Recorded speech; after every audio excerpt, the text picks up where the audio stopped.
Welcome back to the channel, guys. This is VIN 2531, and it is a salvage title. This is a 2018, the lowest production year for the US 49, 8X1, which is ultrasonic blue mica 2.0 with LA20 black interior.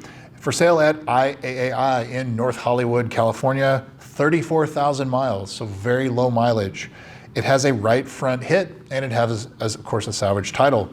Production statistics, 269 out of the 2,348 were ultrasonic blue mica, which is 11% of these cars. Of those 269, 122 had LA20 black interior, which the black was definitely more common than the red or, well, Stratus gray was rare too, but black was most common. However, specific for 2018, there's only 20 that exist in ultrasonic blue mica out of the 169 that I've identified for the US 49, everywhere except Hawaii. That's still 11%, 20 out of 169, still 11%. But of those 20, 14, which is most of them, had LA20 black interior. So this car is one of 14. On the rarity, it's only a 6 out of 10 because it's still, there's quite a few in that color combination. 5.2% of all the GSFs produced for the US 49 were this color combination, blue with black interior. So Carfax, Epic VIN, and AutoCheck. Carfax and AutoCheck, the system that I use is down right now, that I get them for like $2 or $3 a piece. So I have an older Carfax, and it looks like this is probably a 4 or 5 owner car. It was originally belonging to Lexus, and it was either a driving school car or it was a press car. And so it has the option D7 checked, which signifies that it went straight to Lexus. It was dealer prepped. Sometimes it wasn't even dealer prepped, but dealer prepped, and then it went straight to TMS or Toyota. And it was either a driving school car or it was a press car. And so we'll look at the service history, and that will usually tell us what it was. But again, other than this current accident, it looks like it's an accident-free car.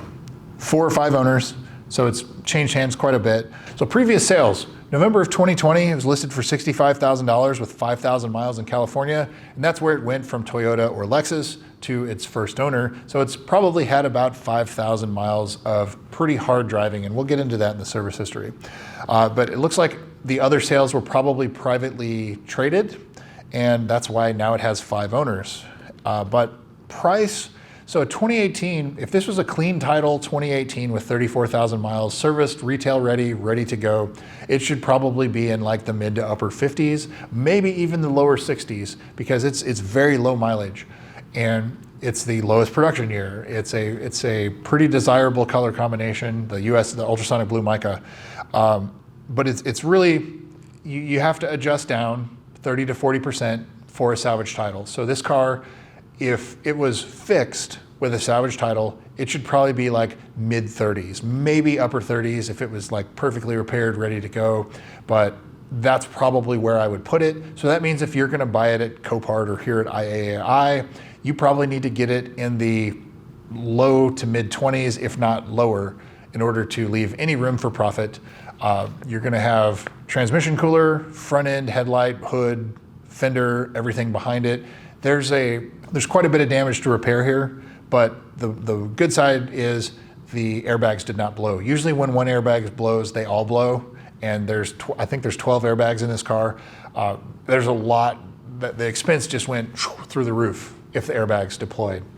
So this car, it looks fixable, but I don't know if there's any frame damage, and that would be the big what if, the big question mark. What else do I see just from the photos? It looks like it has 2 Michelins on the left side, on the driver's side. The right side, the right front has a Lionheart, which is a cheap Chinese tire, and the driver's or the passenger's rear has a Pirelli tire. So it's got mismatched tires. The passenger side rear looks like it has a pretty excessive amount of orange peel. So I don't know if it was repaired there before and just maybe wasn't sanded all the way out, but something looks like it's going on that right quarter. And the rear bumper doesn't look like it's attached correctly either. I don't know if that's related to the damage, maybe from when it was hauled up on the tow truck, it grabbed the rear bumper, drug the rear bumper, I don't know. But that is something else to consider and worth looking at. So as far as the rest of the photos go, the interior, there's only a couple photos. The carbon fiber looks okay, but obviously look at the rest of them to see.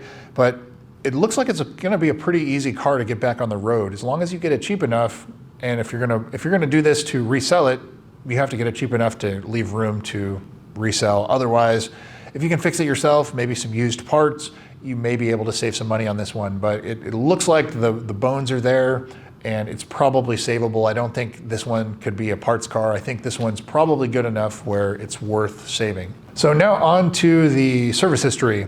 So this car has not been well dealer serviced in like the last 3 years or so. The last service was in 2022 with 7,500 miles. So whoever's had it since then, it's been driven pretty regularly. Not what I would call well dealer serviced, but it also only has 34,000 miles. So a couple oil changes, all things considered, maybe front brakes, and you're caught up. So the first entry of note is March of 2018. That's the JLB recall. The 16, 17, 18s were all subject, the early 18s were all subject to this JLB recall. So this car obviously had it and it's done. July of 2019 at 1,055 miles, front and rear pads and rotors. So the car had 1,000 miles on it. It's already got brand new brakes. That should tell you all you need to know. October of 2020, 5,000 miles, the check engine light was on for the yaw sensor and issues with the TPMS. A lot of times what Lexus or Toyota would do with these driving school cars is they would also supply an extra set of wheels. And so they would switch them out. And what probably happened is the set that was not programmed with the TPMS were the ones that were left on the car when they sold it at auction or sold it to its first owner. And so they reprogrammed it there. The yaw sensor, I don't see that a lot in the service history for other cars. So hopefully that was corrected. A month later, November of 2020, 5,000 miles, front rotors were cracked. Replaced front pads and rotors and replaced rear pads and machined the rear rotors. So at least the first 5,000 miles of this car probably were track miles. So I think it's safe to assume this car was a driving school car and it was used on track, not the low speed parking lot maneuvers, things like that. This was an on track car, 5,000 miles of track driving. And that's some hard miles. The next entry of note is March of 2021, 6,000 miles. The AC servo sweep was done, common issue on these cars, an oil change, and in 2022, a four-wheel alignment. So really nothing since 2021. So like the last 4 years, there's nothing on the service history, nothing on the Carfax. So that's a big question mark. But with only 34,000 miles, an oil change and probably brakes again, maybe well, of course tires, because it doesn't have matched Michelins on it anymore. But yeah, it just needs a little bit of catching up on the service, but I think overall it looks like it's got pretty good bones otherwise. So would I consider this? Yeah, I think if I was looking for a car to rebuild, this definitely would be on my list to look for. I like the fact that it's rare, that the 2018, the lowest production year of these cars, and it's ultrasonic blue mica, which you guys have saw my other videos. I just picked one of those up. And so it is a beautiful color in person. If you've never seen ultrasonic blue, it is fantastic. This has a pretty hard history early on, but Lexus always maintains their cars. If it needed something, it obviously got addressed. Oil changes, lots of brakes, lots of tires. Pretty common to see on driving school cars. So a bunch of owners, but that will hurt the value, but so will a salvage title or a rebuilt title. So buy it looking at it like a lower cost of entry into a pretty rare car. This being a 2018, it has the adaptive damping shocks. So look at the shocks, make sure they're not leaking. They're not incredibly expensive to replace, but some of them leaked when they were new. Some of them made it to 70 or 80,000 miles before they started leaking. So this car with 34,000 miles would not surprise me in the slightest if it had one or more leaking shocks. So anyways, that's what I've got for you guys. VIN 2531. Thanks again for watching. We'll see you soon.